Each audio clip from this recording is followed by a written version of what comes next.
तेजस्वी निषाद है। मैं क्लास 11वीं का छात्र हूँ। मैंने थॉमसन एटॉमिक मॉडल बनाया है। ये आप देख सकते हैं कि एटॉमिक मॉडल एक टॉपिक दिया गया था बच्चों को, उसमें इन्होंने मॉडल बनाया था। तो इसी में इसने थॉमसन का एटॉमिक मॉडल बनाया है, जो प्लम एंड पुडिंग मॉडल भी कहते हैं या वाटरमेलन मॉडल भी कहते हैं।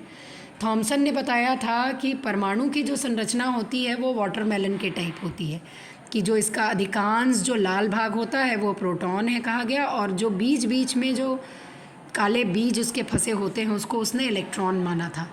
आगे चल के ये थ्योरी फेल हो गई थी, क्योंकि प्रोटॉन और इलेक्ट्रॉन किसी परमाणु में कम और ज़्यादा फॉर्म में नहीं होते हैं, ये बराबर फॉर्म में होते हैं, इसलिए इनका मॉडल वही फ्लॉप हो गया था। उसी के आधार पे इन्होंने प्लम एंड पुडिंग मॉडल का भी कॉन्सेप्ट दिया था, यानी कि परमाणु के मॉडल को एक केक की तरह माना गया था, जिसमें जो मैदे वाला जो भाग होता है वो प्रोटॉन कहला रहा था, और उसमें जो बीच बीच में ड्राई फ्रूट्स फंसे होते हैं उसको इलेक्ट्रॉन माना गया था।